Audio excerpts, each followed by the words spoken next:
Di sebuah tasik terpencil yang dikelilingi oleh hutan belantara, terdapat sebuah resort mewah yang dikenal dengan nama Resort Tasik Biru.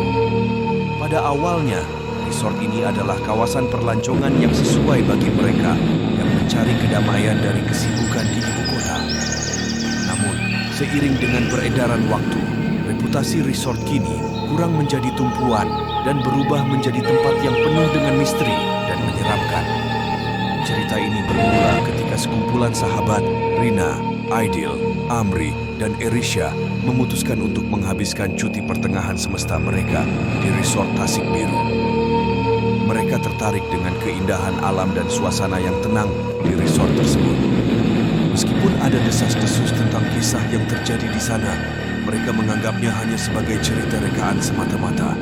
Setiba sahaja mereka di destinasi yang dituju, mereka disambut dengan mesra oleh seorang wanita tua bernama Puan Shira, pemilik resort.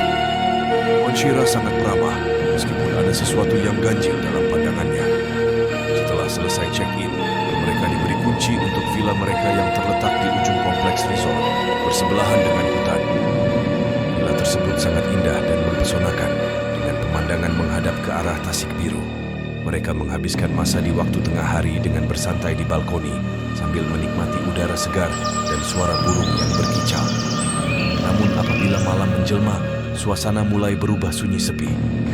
Pada malam pertama, Rina terjaga di tengah malam karena terdengar bunyi langkah kaki di luar villa. Bunyi itu terdengar jelas dan bergerak perlahan, seolah-olah seseorang sedang berjalan. Dia merasa takut dan mengejutkan Aidil. Lalu mereka berdua meninjau keluar tingkap, tetapi tidak ternampak apa-apa. Mereka kembali tidur, meskipun rasa takut masih menghantui pikiran mereka. Keesokan paginya, mereka menceritakan peristiwa tersebut kepada Amri dan Erisha. Amri yang tidak mempercayai menganggap itu hanya khayalan Rina dan Aidil, sementara Erisha mulai merasa seram.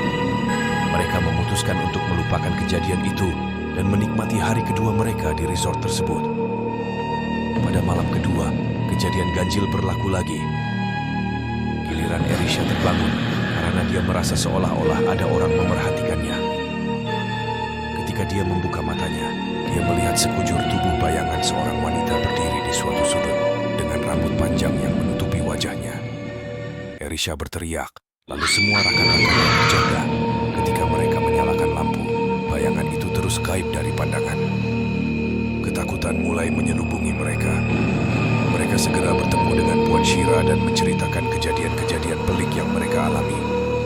Puan Shira mendengar dengan tenang dan kemudian menceritakan sebuah kisah yang mengerikan. Menurut beliau, bertahun-tahun yang lalu, resort tersebut sebenarnya telah didirikan di atas tanah bekas perkampungan yang telah lama ditinggalkan. Kampung tersebut musnah akibat kemunculan wabak penyakit yang membawa maut. Ramai penduduk kampung telah terkorban dan meninggal dunia.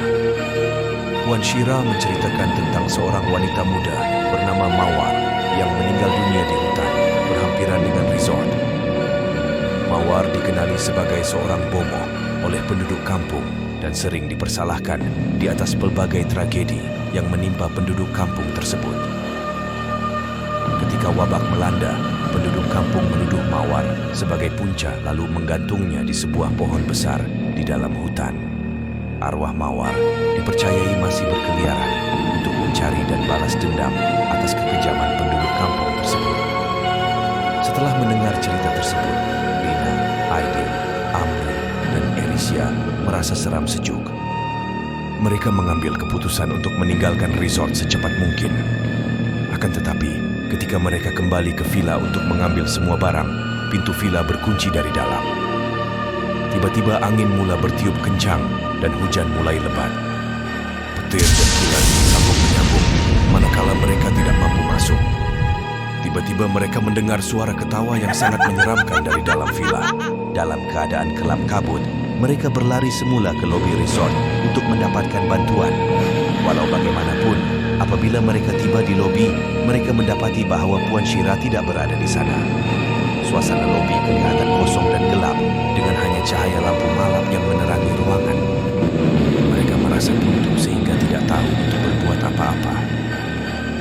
Tiba-tiba, lampu di lobi terpadam dan bunyi tapak kaki kedengaran semakin jelas dan menghampiri mereka, diikuti oleh bunyi nafas lemah. Di situ mereka melihat sekujur bayangan tubuh mendekati mereka, dan ketika bayangan itu semakin menghampiri, mereka melihat seorang wanita dengan wajah yang dipenuhi dengan luka dan darah. Wanita itu merenung mereka dengan tajam dan mata yang merah penuh dengan dendam. Oleh kerana terlalu takut, Rina, Aidil, Amri, dan Erisha kemudian berlari keluar dari lobi. Mereka berusaha mencari jalan keluar dari resort. Namun, semua pintu pagar berkunci. Mereka merasa ketakutan, seolah-olah berada dalam mimpi yang ngeri dan panjang. Kemudian mereka berlari menuju hutan dan berharap mampu menemui jalan keluar dari resort tersebut. Semasa di dalam hutan, mereka masih terdengar bunyi tapak kaki dan bisikan yang mengikuti mereka dari belakang. Mereka melihat bayangan-bayangan bergerak laju di antara pokok-pokok, membuat mereka semakin cemas. Kemudian mereka akhirnya sampai di sebuah pokok yang besar, di mana tempat mawar digantung. Dan di sana mereka melihat tubuh mawar yang masih tergantung dengan mata yang kemerahan memandang mereka. Dengan perasaan takut yang teramat sangat, mereka berlari sekuat hati, meninggalkan pokok tersebut. Mereka tidak berhenti berlari sehingga mereka menemui jalan keluar dari hutan dan tiba di jalan raya. Dengan nafas yang tercungap-cungap, mereka coba menghentikan sebuah kereta yang kebetulan melalui jalan tersebut. Pemandu kenderaan yang melalui jalan tersebut, Pakcik Kamal, mendengar cerita mereka. Dia berkata, "Kamu semua bertuah kerana berjaya keluar dari sana. Resort itu memang berpuaka. Ramai orang yang pernah masuk ke sana, tapi tiada siapa yang berjaya keluar dengan selamat. Kamu mesti melupakan semua peristiwa yang terjadi semasa berada di sana."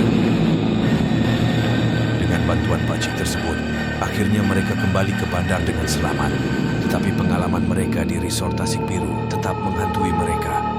Mereka nekat untuk tidak lagi kembali ke tempat itu dan mengingati orang lain untuk tidak menginap di resort tersebut. Misteri resort Tasik Biru tetap menjadi buah mulut penduduk setempat. Tidak ada yang berani mendekatinya, dan cerita tentang arwah mawar yang menghantui resort itu terus kekal di sana, bertitik tolak dari kengerian tempat yang dahulunya indah. Resort Tasik Biru kini mula terbiar dan ditinggalkan, dan kini menjadi misteri yang tidak terungkai.